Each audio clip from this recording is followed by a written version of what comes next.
I'm Staff Sergeant Elena Ramirez. I work as a lead aircraft mechanic at Langley Air Force Base. That means I spend most of my days elbow deep in turbine engines, hydraulic fluid, and high-pressure lines. I don't wear a suit. I don't have a corner office. I wear coveralls, and I smell like JP-8 fuel. But this story didn't start on the flight line. It started on a rare Saturday off, the kind you don't plan anything big for. Just errands, laundry, and trying to scrub the grime out from under your fingernails before seeing the in-laws.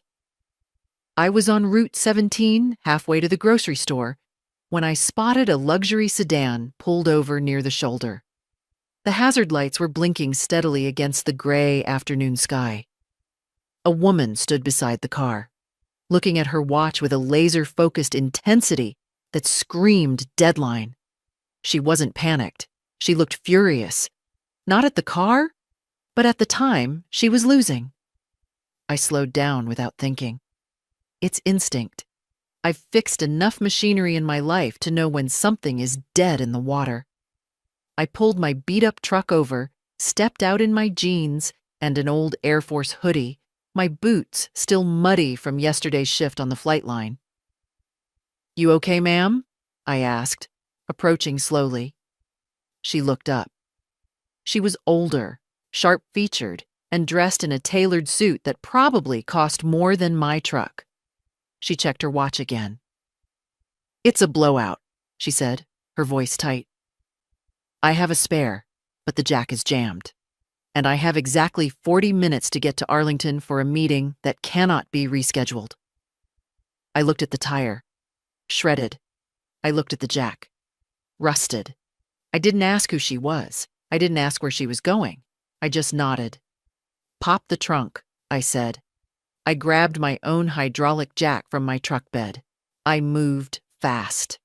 Not rushed, but efficient.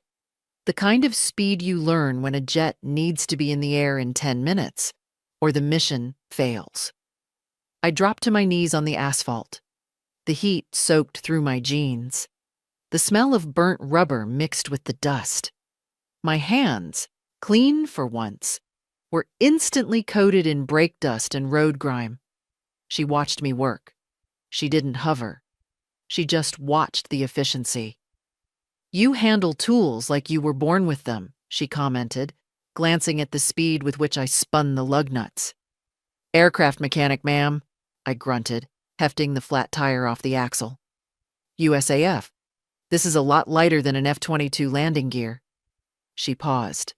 A small, almost imperceptible smile touched her lips. "Langley?" "Yes, ma'am." I slammed the spare on, tightened the nuts in a star pattern, dropped the car, threw the flat in the trunk. "Done," I said, wiping my greasy hands on a rag from my back pocket. 7 minutes. She checked her watch. She looked relieved, but she didn't lose her composure. She looked at me, really looked at me, taking in the hoodie, the grease on my face, the scuffed boots. "I appreciate this, Sergeant," she said. "You have no idea what you just saved." "Just doing the job, ma'am," I said. "Drive safe." She got in her car and sped off. I stood there on the side of the road, wiping oil off my hands, unaware that I had just changed the trajectory of my entire evening. By the time I pulled into the driveway of the Caldwell estate, I knew I was in trouble. This wasn't just a family dinner. I saw the valet parking. I saw the catered waiters moving through the side entrance. I saw the rows of luxury cars lining the circular drive. My fiancé, Martin, had told me it was a small gathering.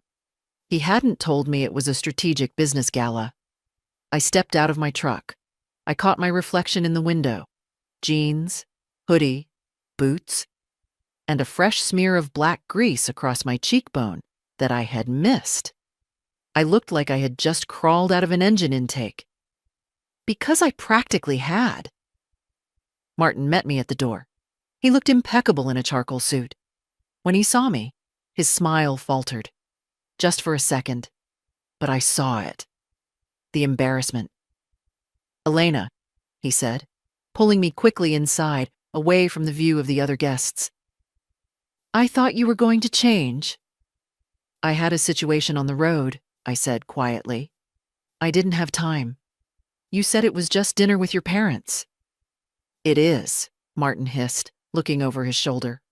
"But Dad invited some key stakeholders. He's signing the Aerotech defense contract tonight. It's a billion-dollar deal, Elena. The Air Force rep is coming to sign off on it." My stomach dropped. "Martin, I can't go in there like this," I said. "It's too late to leave," he said, gripping my arm a little too tightly. "Dad is already asking for you. Just try to stay in the background, please?" I looked at him. I loved him. But in that moment, I saw exactly where I stood in his world. I was a problem to be managed. We walked into the main hall. The house smelled of expensive cologne, truffle oil, and ambition. Crystal chandeliers glittered overhead. Men in suits and women in cocktail dresses stood in clusters, holding champagne flutes. And there was Richard Caldwell, Martin's father. He was holding court near the fireplace. When he saw me, his conversation stopped. His eyes raked over my muddy boots, my jeans, the grease smudge on my face. He didn't look angry. He looked amused, like I was a clown hired for entertainment.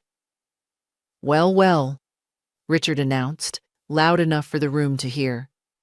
"Look who finally decided to join us. Our very own grease monkey." Laughter rippled through the small group around him. Eleanor, Martin's mother, glided over. She didn't touch me. She stayed a safe foot away, as if poverty might be contagious. "Elena," she said, her voice dripping with artificial sweetness. "We were worried. Did you get lost on the way to the service entrance?" More laughter. "Car trouble," I said, keeping my voice steady. "Someone needed help on Route 17. "Always the Good Samaritan," Richard scoffed. "Tell me, Elena, did you fix it with a hammer? You look like you wrestled a tractor." He turned to his guests, CEOs, investors, lobbyists. "Elena here fixes airplanes," Richard said, framing it like a joke. "While we are busy negotiating the contracts that build the fleet, she's the one turning the wrenches. It's quaint, really." "Honest work," a man in a gray suit said, swirling his scotch.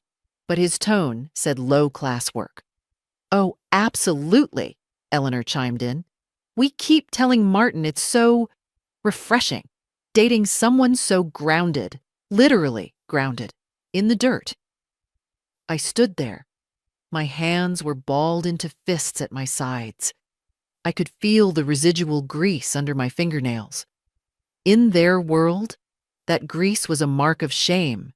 It meant I was the help. It meant I wasn't smart enough to be in the boardroom. But on the flight line, that grease meant a pilot came home safe. That grease meant a bird stayed in the air. I looked at Martin. I waited for him to step in. To say, "She's a staff sergeant. She keeps the F-22s flying." But Martin just laughed nervously. "She had a long day, Dad. Let's get a drink." He led me away to a corner. "I'm sorry," Martin whispered. "Just endure it for an hour. Once General Walsh arrives and signs the papers, everyone will relax." "General Walsh?" I asked.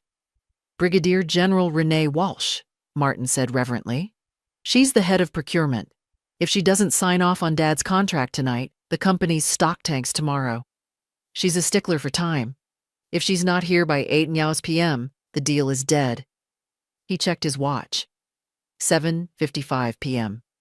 "She's late," Martin muttered, wiping sweat from his forehead. "Dad is freaking out." I looked across the room. Richard was pacing. He was checking his phone every 30 seconds. The arrogance was cracking. He was desperate. If the general didn't show, his billion-dollar empire would take a massive hit.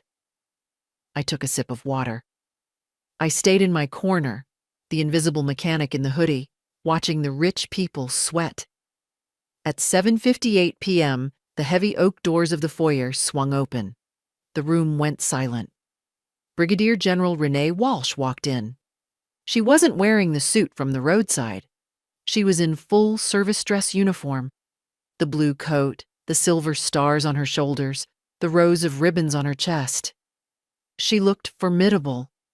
She looked like iron. Richard Caldwell's face lit up with relief.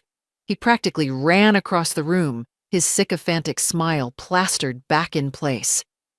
"General Walsh," Richard boomed, extending his hand. "We were getting worried. So relieved you could make it. Welcome to my home." General Walsh didn't take his hand. She stood in the entryway, removing her white gloves. Her eyes scanned the room. She looked right through the investors. She looked right through the waiters. "Mr. Caldwell," she said, her voice cool and carrying to every corner of the room, "you are lucky I am here at all." Richard faltered. Excuse me?" "I had a blowout on Route 17, the general said. "My driver couldn't fix it. The jack was rusted. I was stranded." A murmur went through the crowd. Richard turned pale. "Oh my," Eleanor gasped. "That's terrible, but you made it. That's what matters." "I made it," the general continued, her voice hardening, "because a highly capable soldier stopped to assist me. She changed that tire in 7 minutes flat. If not for her skill and speed, I would have missed this window. And I assure you, Mr. Caldwell, if I had missed this window, I would have voided this contract for failure to meet logistical timelines." Richard laughed nervously. "Well, we certainly owe that soldier a debt of gratitude. I hope you got his name so we can send him a bottle of wine." "Her name," the general said. Her eyes continued to scan the room. And then they landed on me. I was standing in the back, near a potted plant, still in my hoodie, still dirty. The general's eyes locked onto mine. A slow smile spread across her face. "In fact," the general said, stepping around Richard as if he were a piece of furniture, "I believe she is right here." Richard turned. Eleanor turned. Martin turned. The entire room followed the general's gaze to the girl in the muddy boots. General Walsh walked straight up to me. The crowd parted like the Red Sea. She stopped in front of me. She ignored the grease on my hoodie. She looked me in the eye with the respect of one soldier to another. "Staff Sergeant Ramirez," the general said. I snapped to attention. Muscle memory. "General," I replied. "You clean up nice," she joked, glancing at my messy hair, "but you work even better." She turned back to Richard, who looked like he was having a stroke. "Mr. Caldwell," the general said, gesturing to me, "this is the reason you are getting your $1 billion tonight. This NCO saved your contract on the side of a highway with a tire iron." Richard opened his mouth, but no sound came out. Eleanor looked at my boots, then at the general's shining stars, and looked like she might faint.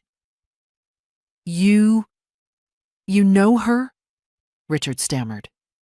"I know that she is a lead mechanic at Langley," the general said.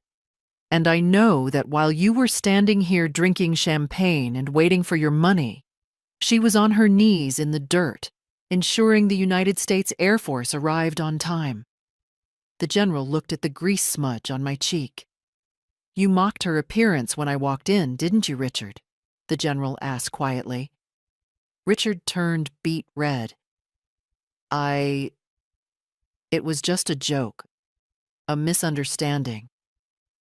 "That grease," the general said, her voice turning to ice, "is the reason our jets fly.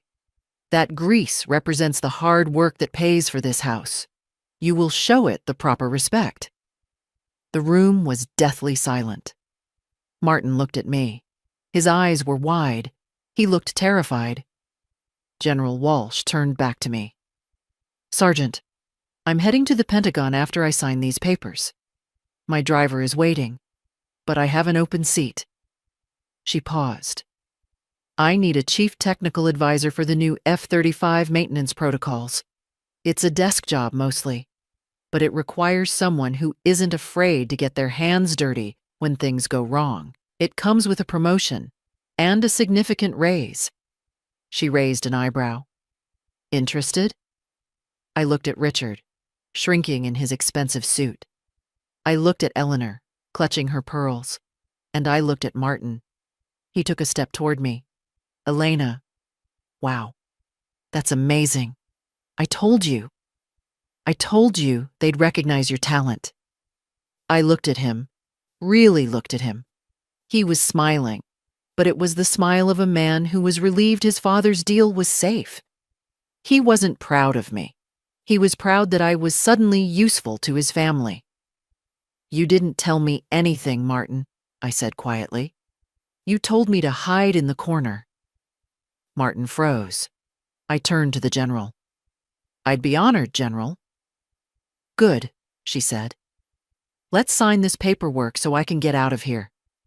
The air in this room is stale." 10 minutes later, the papers were signed. Richard was sweating profusely, thanking the general over and over. She ignored him. We walked out to the driveway. A black government SUV with flags on the fender was waiting. The valet opened the door for the general. She got in. I walked to the other side. "Elena, wait!" Martin came running out of the front door. He scrambled down the steps, breathless. "Elena, please," he said, grabbing my hand. "Don't leave like this. We can talk about this. Mom and Dad, they were just stressed. Now that they know who you are, it'll be different." I looked down at his hand on my arm, his manicured nails against my grease-stained sleeve. "That's the problem, Martin," I said. "They shouldn't need a general to tell them I'm worth respecting." "I love you," he pleaded. "We're supposed to get married." I pulled my arm away. I looked at the massive house, the luxury cars, the world he lived in. "You told me once that I didn't fit in your world," I said, "and I spent a year trying to shrink myself to fit into it." I opened the car door. "But you were wrong, Martin," I said. "I don't fit because your world is too small for me." I got in. "Elena!" he shouted. I hit the button. The window rolled up.